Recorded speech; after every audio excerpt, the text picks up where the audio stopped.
পরিচিকার পেছনে লেখিকা মেহেরিন মারিয়াম পর্ব ২০।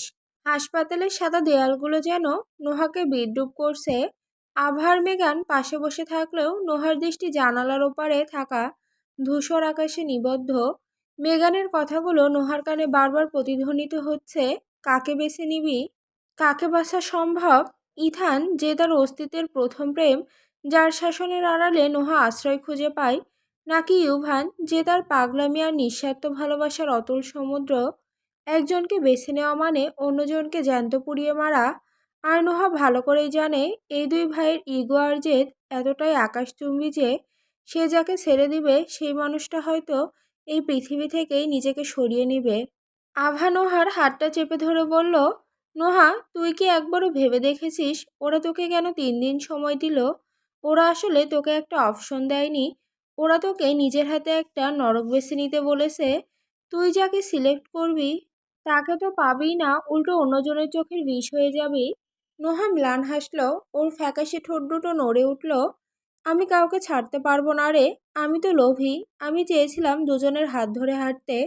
আমি জানতাম না যে আগুনের শিখা আর লাভার স্রোত একসাথে মিললে সবকিছু ভস্মীভূত হয়ে যায়। হয় দুজন, না হলে কেউ না। আর আমি এত দুর্বল না, নিজেকে বাঁচিয়ে রাখবো, ভালোও থাকবো।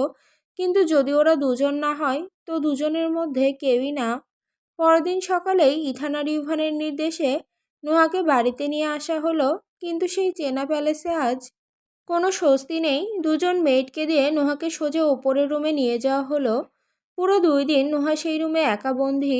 ইথান বা ইউভান একবারের জন্য তার সামনে আসেনি। কিন্তু নোহা জানে তারা জেগে আছে। দরজার বাইরে জীবস্কর অস্থির পদচারণা আর জেহেনের মাঝে মাঝে গুমড়ে ওঠার শব্দ প্রমাণ দেয় যে তারা নোহাকে পাহারা দিচ্ছে। রাত 2টা হয়তো নোহা বের হলো রুম থেকে। বাইরে এসে জেহের আর জীবস্ককে আদর করে কান্না করতে করতে বলল, তোমরা আমার সাথে ছোটবেলা থেকে আসো। আমি খুব মিস করব। হয়তো আমাদের আর কখনো দেখা হবে না, কিন্তু আমি সারা জীবন তোমাদের মনে রাখবো। ইথান আর ইউভানের খেয়াল রেখো। আমি ওদের জন্য খারাপ। আমার ভুলের শাস্তি আমি নিজেই নিজেকে দিব। আর আমি কখনো তাদের দুজনের মধ্যে একজনকে বেছে নিতে পারবো না। তাই দুজনের জীবন থেকে সরে গেলাম। ভালো থাকবে তোমরা, কেমন?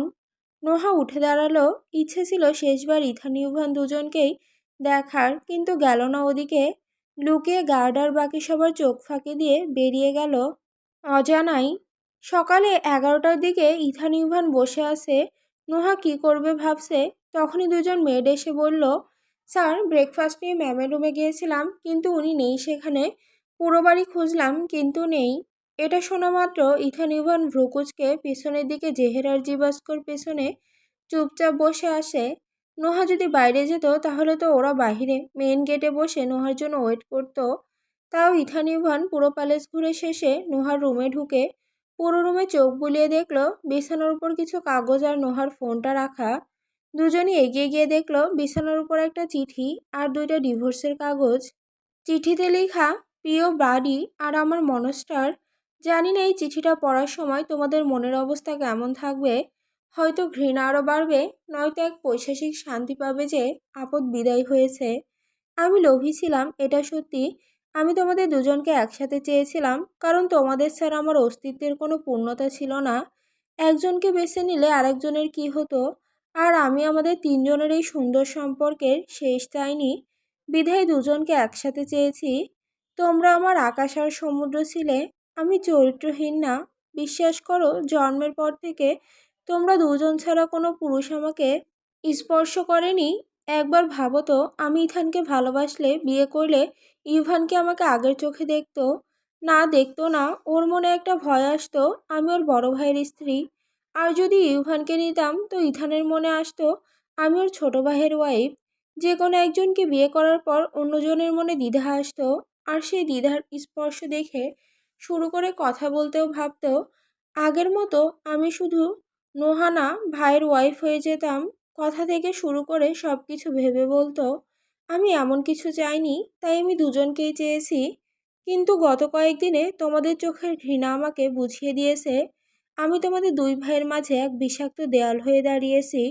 3 দিন সময় দিয়েছিলে সমাধান বা সোজা ভাষায় একজনকে বেছে নিতে, কিন্তু আমি পারিনি। একজনকে বেছে নেওয়া মানে অন্যজনের মৃত্যু দেখা, আর আমি তোমাদের কারোর মৃত্যু সইতে পারবো না।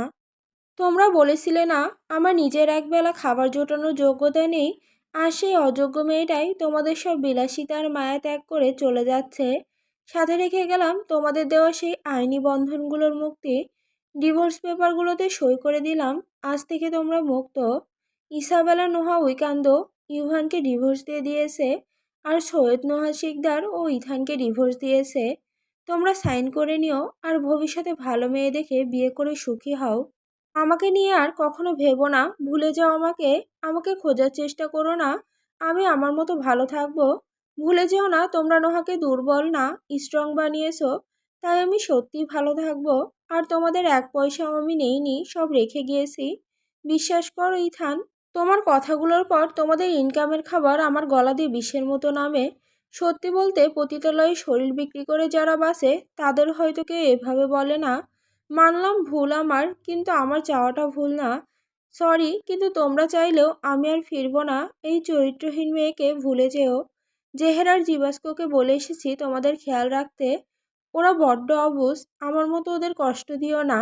শেষে আবারও বলি, আমাকে খোঁজার চেষ্টা করো না। মরীচিকা যেমন হাতের নাগালে এসেও মিলিয়ে যায়, আমি নহও তোমাদের জীবন থেকে ঠিক সেভাবে মিলিয়ে গেলাম। ভালো থেকো আমার দুই রাজা। ইতি নোহা। চিঠিটা পড়তেই ইথান ধপ করে ফ্লোরে বসে পড়ে। আর তখন ইথানের হাত থেকে চিঠিটা নিয়ে ইউভান পড়ে। ইউভানের চোখ টলমল করছে। নোহা চলে গেছে মানতে পারছে না। ইউভানের চোখ যায় টেবিলে।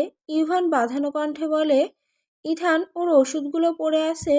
এই শরীরে ওষুধ ছাড়া ও তো আরো অসুস্থ হয়ে যাবে। বলে ইউভান পাগলের মতো পুরো রুম দেখে। নোহার পাসপোর্ট, ভিসা আর কিছু ডকুমেন্টস ছাড়া কিছু নেয়নি। ইথান দেখলো নোহার রাতের ড্রেস সহ ব্যাগ, জুতো সব রাখা। কোনো কিছু না ভেবেই ফোন নিয়ে নোহাকে হসপিটাল থেকে আনার পর থেকে সব সিসিটিভি ফুটেজ চেক করে। কাল আভার মেগান এসে একটা খামার পেপারগুলো দিয়ে গিয়েছে, আর রাতে নোহা একটা মেয়েডের রুম থেকে একটা ব্যাগ এনেছে। ইথান হুঙ্কার দিয়ে সেই মেয়েডকে ডাকে। তারপর জিজ্ঞেস করে জানতে পারে নোহা মেয়েডের থেকে এক সেট ড্রেস নিয়েছে। ইথানের মাথা পাগল করার জন্য এতটুকুই যথেষ্ট ছিল যে নোহা মেয়েডের ড্রেস পরে তাদের ছেড়ে চলে গিয়েছে। যাওয়ার সময় শুধু আভার আর মেঘানের দেওয়া খাম আর নিজের ডকুমেন্টসগুলো নিয়ে গিয়েছে। তাদের দুই ভাইয়ের দেওয়া কিছুই নেয়নি। ইভান সাথে সাথে গার্ড ডেকে বলে আভার মেগানকে তাদের সামনে আনতে। ইথান পাথরের মতো বেডের উপর বসে আছে। ওর চোখের সামনে সেই ডিভোর্স পেপারগুলো যেন বিদ্রুপের হাসি হাসছে। ইভান পাগলের মতো নোহার আলমারি তছনছ করছে, যদি কোথাও কোনো সূত্র পাওয়া যায়। কিন্তু নোহা নিখুঁতভাবে সব গুছিয়ে রেখে গেছে। সে কিছুই নেয়নি, না কোনো দামি ড্রেস, না কোনো দামি জিনিস, আর না ফোন, ল্যাপটপ। শুধু ফেলে রেখে গেছে এক বুক হাহাকার। ইভান নোহার ওষুধের ফাইলটা হাতে নিয়ে ডুকরে কেঁদে উঠল। ইথান, ও তো এই কদিন কিছু ঠিক মতো খায়নি, শরীরটা কত দুর্বল। এই অবস্থায় ও কোথায় গেল? ওষুধগুলো পর্যন্ত নেয়নি। ওর হাতে ঠিকমতো ড্রেসিং না করলে ইনফেকশন করবে। ইথান কোনো উত্তর দিল না।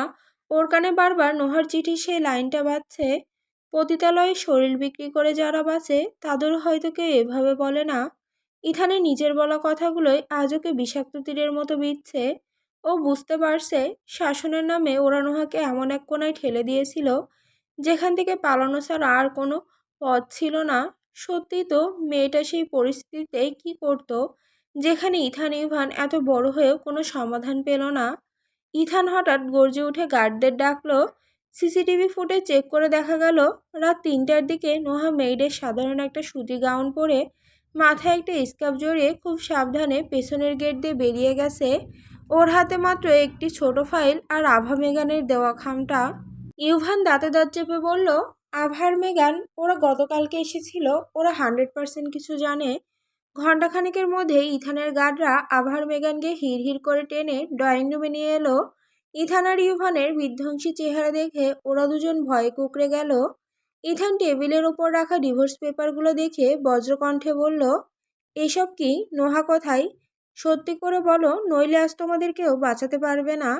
আভা কাঁপতে কাঁপতে বলতে শুরু করলো, ভাই, আমরা সত্যি জানি না ও কোথায়। ও শুধু আমাদের বলেছিল এই প্যালেসে আর থাকতে পারছে না। ও আপনাদের দুজনকে ডিভোর্স দিতে চেয়েছিল, যাতে আপনারা নিজেদের মধ্যে দ্বিধা নিয়ে বাঁচা বন্ধ করেন। আমরা শুধু পেপারগুলো রেডি করে দিয়েছি। মেগান যোগ করলো, নোহা আমাদের থেকে $4000 ধার নিয়েছে। ও বলেছে ও কোনো একটা কাজ খুঁজে নেবে এবং সময় মতো টাকাটা ফিরিয়ে দিবে। ও আমাদের প্রমিস দিয়ে বলেছিল আমরা যেন কোথায় যাচ্ছে তা জানতে না চাই। ও শুধু চেয়েছে আপনারা যেন নিজেদের জীবন গুছিয়ে নেন। ইভান চিৎকার করে উঠল, $4000! মাত্র $4000! ও 1 ঘন্টায় পার্লারে নিজের নেলসের পেছনে দিয়ে আসে। সেখানে এটা দিয়েও কোথায় যাবে, কি করবে? তোমরা জানো না ও কতটা জেদি? তোমরা কেন নোহাকে সাহায্য করলে? আমাদের কেন জানাওনি? আভা কাঁদতে কাঁদতে বলল, ওকে সাহায্য না করলে ও হয়তো কাল রাতেই নিজেকে শেষ করে দিত ভাইয়া। ও বলছিল আপনাদের ঘৃণাও আর নিতে পারছে না। ইথান আর ইভান দুজনেই স্তব্ধ হয়ে গেল। আভার মেঘান চলে যাওয়ার জন্য পা বাড়িয়েও আবার ফিরে ইথানকে বলল, আপনারা কেন ওকে খুঁজছেন? ওকে ওর মতো বাঁচতে দিন। নুহা তো আপনাদের ভালোর জন্যই চলে গিয়েছে। আপনারা সমাধান চেয়েছেন, সেটাই দিল। এছাড়া তো আর কোনো সমাধান নেই। পাশ থেকে মেগান বলল, আপনারা দুজন একসাথে ওর সাথে থাকবেন না? আর যে কোনো একজন নিয়ে নোহা জীবনযাপন করতে পারবে না? তাহলে চলে যাওয়া ছাড়া আর তো কোনো রাস্তা নেই। আচ্ছা, নোহা ভুলটা কি করেছে? 7 মাস বয়স থেকে 17 বছর পর্যন্ত তিনজন যখন এত ভালো একটা লাইফে আছেন, তখন কে না চাইবে এটা ধরে রাখতে? যেখানে আমেরিকা স্কুলের মেয়েরা 10টা বিএফ রাখে, সেখানে নোহা 12 বছর বয়স থেকে আপনাদের চাচ্ছে। তাও কেন তিনজনের জীবনটা যেন একই রকম থাকে? এতে ভুল কোথায়? এখানে তো এসব কমন। কিন্তু তাও নোহা আপনাদের চাই। এর পিছনেও কারণ একটাই, একজনকে বেছে নিলে অন্যজন কষ্ট পাবেন। আপনারা একজন অন্যজনের থেকে জেলাস হন না, কিন্তু আপনারা দুজন ব্যতীত তৃতীয় কোনো ব্যক্তির সাথে নোহাকে দেখলে আপনারা ঠিকই তার জীবন নিয়ে নেবেন। আপনারা ছোট থেকে ওর সাথে মিশে আছেন। হ্যাঁ, মানছি সহজ না এসব মেনে নেওয়া। আর আপনারা আপনাদের জায়গায় ঠিক, আবার নোহাও তার জায়গায় ঠিক। এখন যখন আপনারা এই সম্পর্কটাকে মানতে পারবেন না, তাই এটাই ভালো নোহাকে নোহার মতো ছেড়ে দেওয়া। নোহা নিজের জীবনের রাস্তা খুঁজে নিক। মাত্র 17 বছরই তো, একটা ভুল না হয় হয়েছে। বাদ দিন এসব। ফিউচারে যাতে ভালো কাউকে পাই আর তাকে নিয়ে হ্যাপি হয়, এটাই প্রে করুন। আর আপনারাও ভালো কাউকে খুঁজে নিন। এরপর আভা বলে, এটা ছাড়া আর কোনো রাস্তা নেই। ওকে খুঁজে এনে কি করবেন? কিভাবে কি ঠিক করবেন? আগে নিজেরা সমাধান বের করুন, তারপর না হয় নোহাকে খুঁজবেন। এরপর পুরো হলরুমে এক শ্মশানের নীরবতা নেমে এলো। জেহেরার জিবাস্কো গেটের কাছে বসে আকাশের দিকে তাকিয়ে করুণ স্বরে ডাকছে। ওরাও যেন ওদের সঙ্গিনীকে খুঁজছে। নোহাকে ছাড়া তাদেরও কষ্ট হচ্ছে। ইথান উঠে দাঁড়ালো। ওর চোখ এখন পাথরের মতো শক্ত। ও ইউভানের দিকে তাকিয়ে বলল, নোহা ভুল বুঝেছে ইউভান। ও ভেবেছে ও চলে গেলে আমরা মুক্ত হব। কিন্তু ও জানে না, ও ছাড়া আমাদের এই বিশাল সাম্রাজ্য এখন এক মরুভূমি ছাড়া আর কিছুই না। আমি এত বড় সাম্রাজ্য দিয়ে কি করব? এসব তো শুধুমাত্র নোহার জন্য ছিল। ইউভান চোখের পানি মুছে বলল, ওকে আমি খুঁজে বের করবই, দরকার হলে পুরো পৃথিবী উল্টে ফেলবো। ও যেখানেই লুকাক, ও আমাদের নোহা, আমাদের সম্পদ। এত সহজে ওকে ছাড়বো না। ওকে ছাড়া আমাদের অস্তিত্ব অসম্পূর্ণ। ইথান ঠান্ডা গলায় বলল, ঠিক বলেছিস, নোহাকে আমরা স্ট্রং বানিয়েছিলাম, কিন্তু তা আমাদের ছাড়ার জন্য না। কিন্তু ও ফিলে সম্পর্কের সমাধান কি হবে ইথান? আমি ডিভোর্স দিব, ওকে তুই মানিয়ে নে সব। নোহার মানবে না। আগে ওকে খুঁজে বের কর। নোহাকে তুমি আমার চেয়েও তো কম জানো না ভাই। ও কখনো মানবে না। তাহলে তুই কি চাস এসব মেনে নিব? আমার সমস্যা নেই। তোর মাথা ঠিক আছে? কি বলছিস জানিস? জানি, আর বুঝেই বলছি। তুমি ভেবে দেখো। যদি মানতে পারো তাহলে ঠিক আছে, না হলে ওকে ওর মতো বাঁচতে দাও, নতুন কাউকে নিয়ে সংসার।